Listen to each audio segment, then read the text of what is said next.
Hey, welcome. Today, we're going to dive into two of the most powerful and maybe most misunderstood forces that have shaped all of us from the very beginning. We're talking about love and discipline. So let's kick things off with a really big idea. We're starting right here because this quote just gets straight to the point. This isn't about some fluffy, romantic notion of love. No, this is about biology. What the research makes crystal clear is that love isn't just a nice to have, it's an absolute must have for our species to survive and, more importantly, to thrive. So let's really unpack what that means. When we talk about love as a human imperative, we're not talking about it as an optional extra. We're saying it is a core component of our very design. And see, love isn't just one thing, it's way more complex than that. It's a powerful emotion for sure, but it's also a biological drive that's literally hardwired into our DNA. And on top of that, it's a social construct. It's the glue we use to build our relationships and our world. It works on every single level of who we are. And this idea gets even bigger because it scales all the way up to society. Love isn't something that just happens to us passively. It's something that has to be actively, deliberately cultivated. It really is the essential ingredient if we want to create a meaningful, compassionate world for everyone. All right, let's take this a step further and look under the hood. What is actually going on inside of us that makes love so incredibly powerful? What does the science tell us? Well, from an evolutionary point of view, love is basically a survival mechanism. It's the engine that pushes us to form pairs, to protect our kids who are so dependent on us, and to cooperate in groups. I mean, think about it. Without it, our ancestors would have had a much harder time sharing food, defending each other, and just plain surviving. And all these powerful feelings, they're backed by a pretty potent chemical cocktail in our brains. You've got dopamine, which gives you that rush of reward and makes you crave connection. Then there's oxytocin. You've probably heard of it as the love hormone. It's what builds trust and bonding. And finally, vasopressin helps lock in those long-term, stable relationships. It's like a neurochemical symphony that's just designed to keep us together. So now that we've kind of seen the why behind love, let's get into the real-world benefits. And honestly, you can think of love as a form of preventative medicine, one you definitely can't pick up at a pharmacy. The impact that loving relationships have on us is so huge that we can really split it into two main pillars. First, the incredible effects it has on our physical bodies, and second, the equally vital benefits it provides for our minds and our emotions. Okay, the physical stuff is just amazing. The data shows again and again that people in strong, loving relationships tend to have lower blood pressure and stronger immune systems. Just think about that for a second. Human connection can literally make our bodies better at fighting off illness. It also promotes heart health and can even help us heal faster by keeping stress hormones in check. And on the mental side of things, the benefits are just as profound. Love is a powerful antidote to loneliness, which we now know is a major public health risk. Having that emotional support system dramatically reduces the risk of things like depression and anxiety. It gives us a sense of purpose and builds up our resilience so we can handle whatever life throws at us.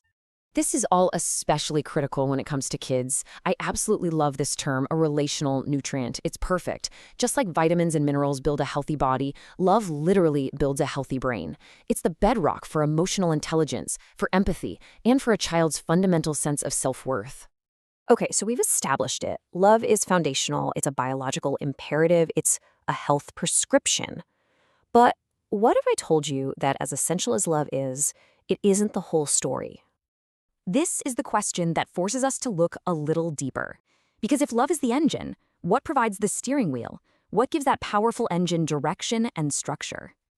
And this is where discipline comes in. But we have to totally reframe how we think about it. Forget the idea of punishment. The word's origin, disciplina, it literally means to teach. So healthy discipline isn't about control. It's about guidance. You could even say it's love in action, providing the structure that kids need to feel safe and to thrive. And just look at what this kind of teaching actually provides. It creates a deep sense of security, through clear and consistent boundaries. It helps kids build crucial life skills like self-control and respect for other people. At the end of the day, it's what equips them with the tools they need to navigate the world on their own. This is all about empowerment, not suppression. So here's the bottom line. This brings us to the core idea of this whole explainer. Love and discipline are not opposites. Not at all. They are two sides of the very same coin. The real magic happens right there in the balance, where that unconditional love provides the safety net and consistent discipline provides the roadmap for life. Now, let's zoom out. Let's look at how these dynamics inside a single family can create massive, society-wide change over generations. You know, we hear a lot about intergenerational trauma, about how pain and harm get passed down. Well, this is the flip side of that. This is the virtuous cycle. It's this incredible idea that when love and discipline are passed down, they can actually transform a legacy of harm into a powerful legacy of resilience and growth. And you can see exactly how this positive feedback loop works. It all starts with that foundation of healthy brain development in the first generation. That leads to an empowered second generation, one that has secure attachments and strong social skills. And from there, the benefits just compound, building on each other, creating a stronger, more resilient, more compassionate society with every single generation.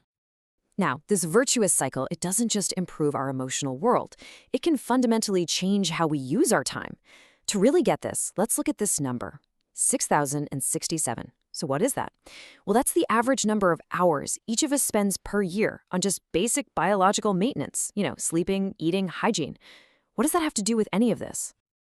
Well, the resilience and the self-control taught by that virtuous cycle makes us more efficient, more intentional people.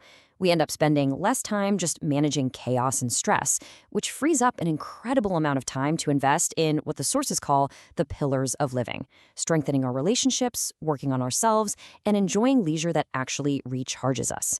This is the ultimate goal, right? Moving from just surviving to actually flourishing. And really, that's what this all boils down to. This isn't just about raising a good kid. By mindfully and intentionally providing both love and discipline, parents are actively building a better future. They become these powerful engines for positive social change, one family, one generation at a time. So as we wrap up, the final question really is for you. Whether you're a parent or a teacher, a mentor, a friend, we all have a role to play in this. So how will you forge the next link in this virtuous chain? Thanks for joining me for this explainer.